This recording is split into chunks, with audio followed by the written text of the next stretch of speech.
It's now a little over a week until the release of Final Fantasy XV, and I have a sneaking suspicion that I'm going to be staring at my calendar for probably longer than I'd care to admit until the launch day is finally here.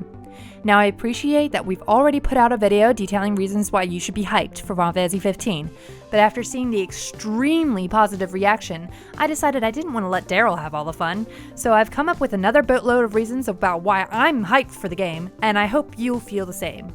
I've compiled 7 reasons in total, which, if you're super on the ball, will notice that this takes our total reasons to be hyped for Final Fantasy XV up to, you guessed it, 15. My name's Lauren, and I'm going to take you through another 7 reasons why you should be hyped beyond belief that this game is finally going to exit the not so enviable place known as development hell. The Protagonists. Now, I know that there's been some fuss made about the fact that Final Fantasy XV is effectively a bro trip, but this is actually something that rather excites me. Sure, it's a new concept for the franchise, but there's almost no evidence to suggest that this won't result in another awesome story that we can get behind. Besides, we've already had a WoW trip. Ever since his announcement, there was just been something about Noctis that made him appealing.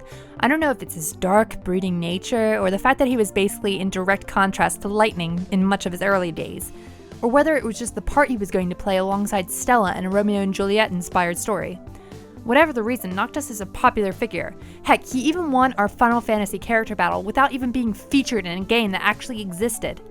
When you add in Ignis, Gladiolus, and Prompto, you have the makings of a cast of characters unlike anything we've seen before. Each of them have their own quirks, and through additional material like Brotherhood, we've gotten to learn so much more about the makings of these characters. From the snippets we've seen so far, it seems quite clear that this isn't just going to be a story about them all being buddy-buddy.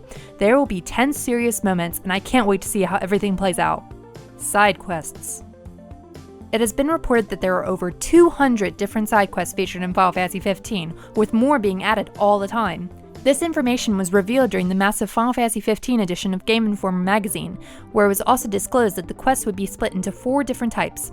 Fun, which contains quests such as fishing and chocobo racing, main story, monster hunts, some of which we saw during the Alticia walkthrough trailer, and regional quests, which will likely be similar to what we saw in episode Dusky. To me, this is pretty awesome news. It's nice to have little things to distract you here and there, so that if you don't want to focus solely on progressing with the main story, you can also choose to relax and do other things, like having a massage. Active cross-battle. Even though the combat in Final Fantasy XV represents a big departure from what we've had before in the main series, I think at this point I'm more excited than worried. The main reason is that over the years, I felt like we've been naturally desensitized to the change for a few different reasons. For one, when the game was announced originally, it was a spin-off title.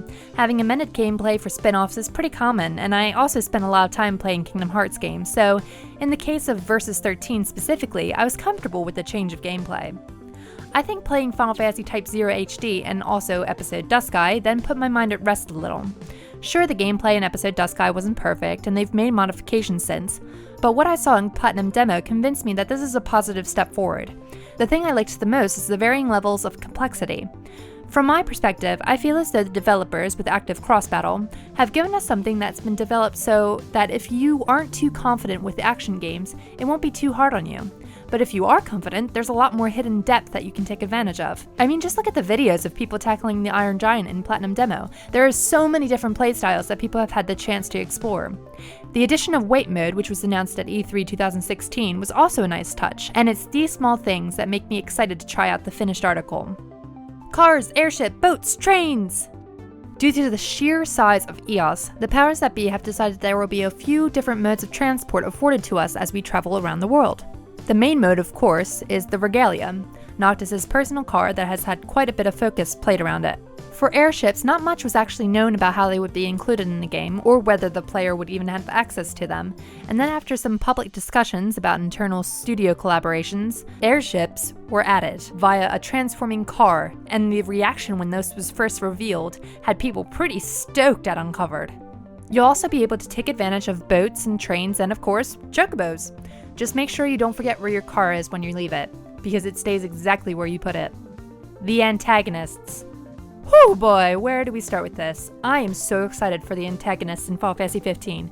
They have just so much gravitas and flair, which for me is the nearly perfect combination of what it takes to be a successful Final Fantasy villain. I mean, just look at the 3 most prominent villains in recent history: Kefa, Sephiroth, and Caius. Each of these characters has had considerable ruthlessness.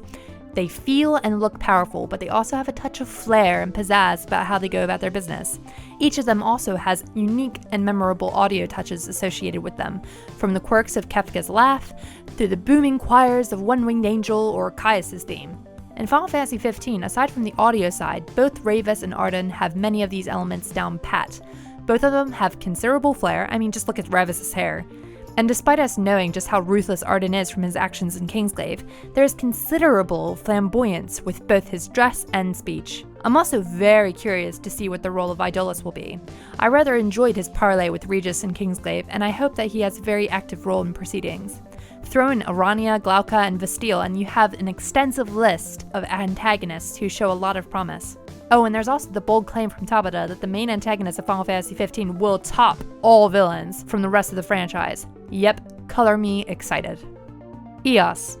Darryl talked about Eos in the previous hype in relation to its size and scale, but the World of Eos has me excited for other reasons. This world just seems to have had so much thought put into it, and I love the fact that they've taken the fantasy based on reality tagline and just rolled with it. They've been very open about their use of real-world locations as inspiration for their vision. I mean, just look at Insomnia, Altissia, and Lestalem. The developers have noted that Insomnia, despite its rather grandiose layout, is at its core based on Tokyo. Altissia is a rather amped up version of Venice, and Lestalem is loosely based on Cuba. Tenebrae, on the other hand, is a much more fantastical, majestic creation with lavish castles seated upon awe-inspiring rock formations. When you throw in the wider regions of Lucius, Niflheim, and Duskai, along with the smaller locations such as Hammerhead, Kalm, and Solheim, I feel that this world will have so many stories deep within it, and I don't know about you guys, but I can't wait to explore them all. The voice cast. The actors who will be voicing the main cast of characters were kept hidden from the world for the longest time, and allegedly they've even been changed throughout the development process. Yep, I don't think I'll ever forget Noctis Batman either. Now that we know the cast, I'm pretty stoked. I feel like they've pulled in a strong selection of voice actors for the various roles, and I'm pretty excited to hear Matt Mercer as Core and Robbie Damon as Prompto. And no, that's not just because they were in Type 0 HD. Some of the other voice actors are also Final Fantasy alumni, with Ray Chase, who plays Noctis, recently lending his voice to Edgar in World of Final Fantasy, and Carrie Walgreen, who's actually coming back to voice her 4th Final Fantasy character. Yep, you may remember her as Ashe in Final Fantasy XII, Shulk in Dirge of Cerberus and World of Final Fantasy, and Ovalia in Final Fantasy Tactics War of the Lions. Despite initial concerns from fans regarding the voice cast, I can safely say that I'm pretty damn happy, and I can't wait for them to bring these characters to life. Also, as a slight side note, it's awesome that it won't just be English and Japanese audiences who will be receiving voiceovers. Final Fantasy XV will also be receiving French and German dubs, as well as subtitles in a whole host of languages that often don't get represented. So, that's 7 more reasons why you should be excited for Final Fantasy XV, bringing our total up to 15! To be honest, we could probably just keep making these. There are so many things about the game that have the potential to be awesome, but I think we'll leave it here for now. As always, if you enjoyed this video, be sure to hit that like button and subscribe. Also, make sure you check out Darryl's hype video too. This is Lauren signing out. See you next time, guys.